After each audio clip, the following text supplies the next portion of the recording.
Greetings to the Pilgrim Church family. On behalf of the elders at Pilgrim Church of Christ, this is Danny once again with today's spiritual dose for Tuesday, January the 19th. At this past Saturday night's Room in the Inn, Bill Orange presented the devotional thoughts for our guests. His message was an impressive one, so much so that I asked and received his permission to base today's dose message on his subject matter, on his format, and on his comments. The text for today's message is Psalm 120 through Psalm 134. These are 15 successive psalms, all carrying in the original text a specific label. In my New King James Version, the label is rendered a song of ascents. The intended purpose of these ascent songs has been the object of lots of conjecture over lots of time. Other translations present this label in different terms, and a review of them may help us garner a better understanding of their original intent. For example, The Voice calls them songs for those journeying to worship. The New Century Version labels them psalms for going up to worship.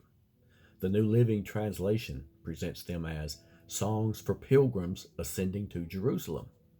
The Easy to Read version uses songs for going up to the temple, and the Passion Translation indicates they are songs of the stairway.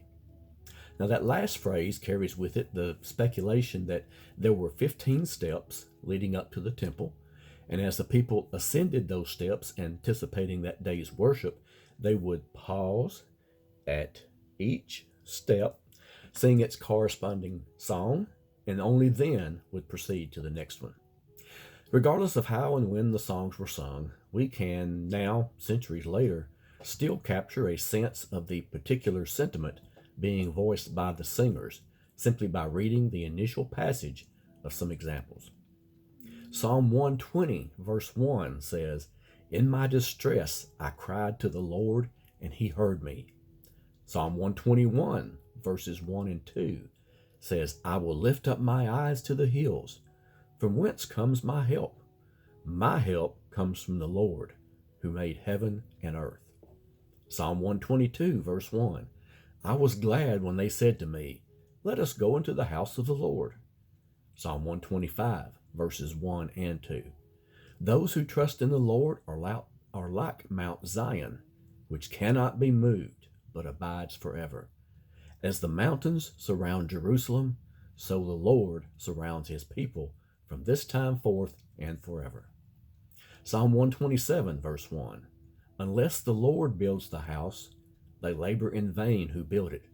Unless the Lord guards the city, the watchman stands awake in vain." Psalm 130, verse 1, "Out of the depths I have cried to you, O Lord. Lord, hear my voice. Let your ears be attentive to the voice of my supplications." Psalm 133, verse 1, "Behold, how good and how pleasant it is for brethren to dwell together in unity." And finally, Psalm 134, verse 1, "Bless the Lord, all you servants of the Lord." Notice the span that we have here. You begin at the first step, acknowledging your distress, turning to the Lord for assistance, and affirming that he has heard your plea. You end at the 15th step, proclaiming that all the Lord's servants should shout blessings to the Lord. And in between, well, many Bible translators have also added their own descriptions for each psalm, something not contained in the original text, but supplied by the translators in an effort to describe the upcoming passage. From the short passages we just read above, within the intervening steps between the first and the 15th, did you hear any of these passionate emotions being expressed? A plea for relief. God helps those who seek him. The joy of going to the house of the Lord. Laboring and prospering with the Lord. Blessed unity of the people of God. And finally, praising the Lord. I hope you have found today's little study of a particular subset of the Psalms interesting and encouraging. If so, I would also suggest that you check out the weekly online streaming of our Wednesday night Peak of the Week class. We're currently in the middle of studying this same book of Psalms, but from a different perspective, and we will continue to do so through the month of February. So I pray that today's posting finds each of you safe and healthy.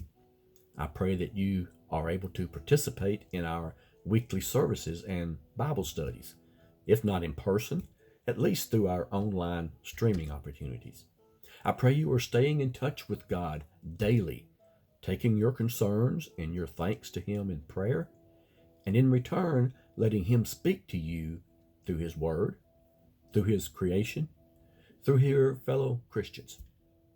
On behalf of the elders at Pilgrim, I remind you that we continue to be available to anyone at any time who feels a need to contact us, whether it be for prayer, for consolation in trying times, for praise, or for day-to-day encouragement. Please do not let yourself slip into the position of trying to navigate through this troubled world and through these troubled times all on your own. So until next week's posting, God willing, I love each one of you, and may God bless you all. Bye.